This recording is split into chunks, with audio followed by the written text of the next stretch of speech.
Efetivamente, nós vivemos um novo momento na competição eleitoral no mundo ocidental e agora chegando ao Brasil, que é a era da internet, a era das mídias sociais, onde a sociedade opera em rede.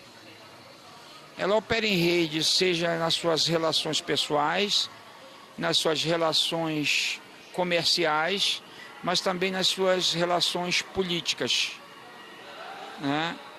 E neste momento, o que está impactando muito as eleições no Brasil é o chamado fake news.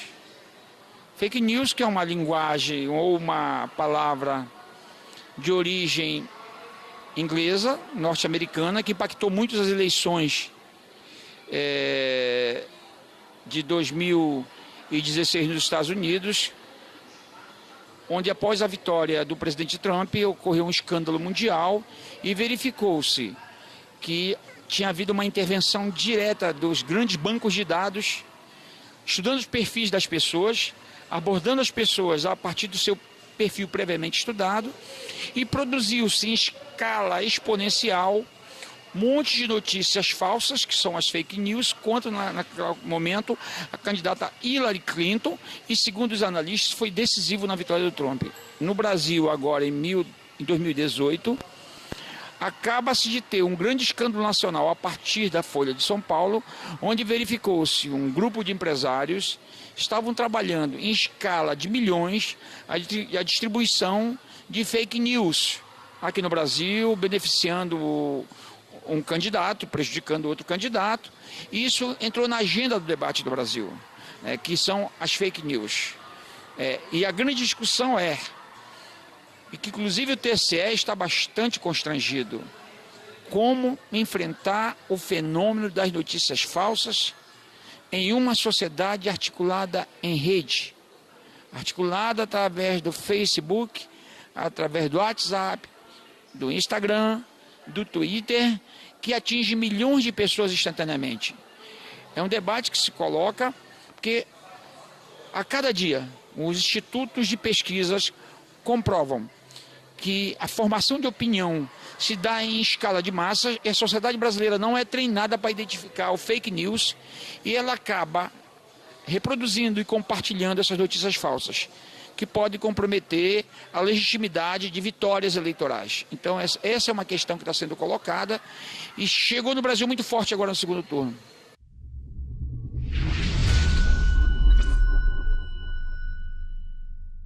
Professor, fake news é crime no Brasil. Qual a efetividade das leis em relação a isso? É difícil você controlar a internet, as mídias sociais, que acontece instantaneamente, porque qualquer ação no sentido de limitar a ação dos eleitores compromete irremediavelmente o direito à informação. Então eu lhe diria que é um problema complexo, um problema para o sistema político, um problema para o sistema jurídico, e é um problema que seguramente será enfrentado pelos acadêmicos, pelo Poder Judiciário, pelos políticos, inclusive através de conferências internacionais, para evitar como enfrentar o problema do fake news. Eu diria mais, talvez não passe pelas leis. Talvez passe pela educação como na Noruega, onde as crianças desde 5 anos de idade aprendem a buscar fontes confiáveis de informação. Eu acho que quando o leitor brasileiro se convencer que ele, antes de compartilhar uma informação, ele deve buscar verificar a autenticidade dessa informação, e nós temos referências claras, os jornais tradicionais, o jornal com CNPJ, eles têm enorme responsabilidade de fazer o jornalismo correto, o jornalismo ético, o jornalismo autêntico.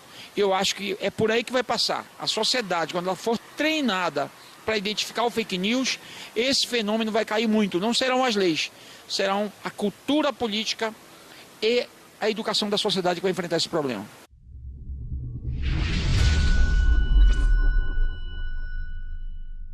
Professor, o que é Bolsonaro e o que é Haddad no atual projeto político brasileiro? Olha, em primeiro lugar, o Bolsonaro, neste momento, significa a implosão do sistema partidário brasileiro que emergiu aqui a partir da Constituição de 1988. Neste momento, PMDB e PSDB, dois grandes partidos dominantes nos últimos 30 anos, viraram partidos pequenos para médio. E ele, o Bolsonaro, é o resultado dos malfeitos feitos na política partidária brasileira.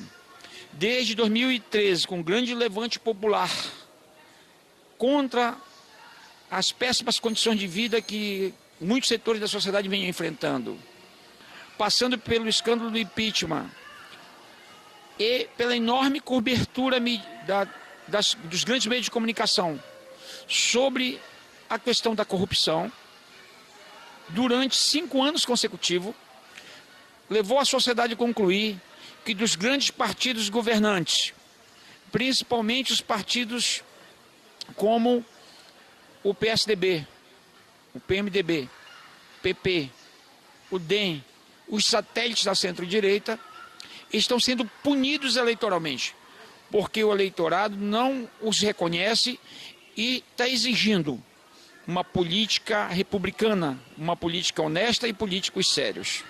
Então, o voto em Bolsonaro é um voto pela negação de todo o sistema político atual. Está punindo esses partidos. O recado é fortíssimo das urnas. Ou esses partidos se reciclam, ou então eles poderão ter um futuro muito difícil no próximo período histórico.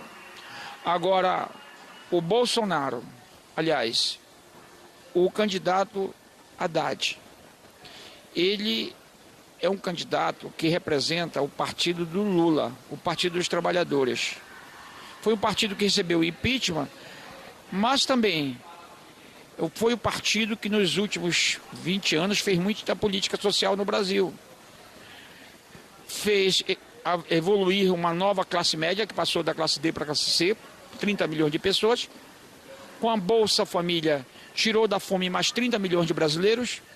E quando, neste momento, após o impeachment, quando o presidente Temer assumiu o Brasil, e na sua política contracionista, de controle do déficit público, cortou muitos gastos sociais, fez muitas reformas antipopulares, o povo mais pobre e a classe média oriunda do funcionário público se lembram de Lula.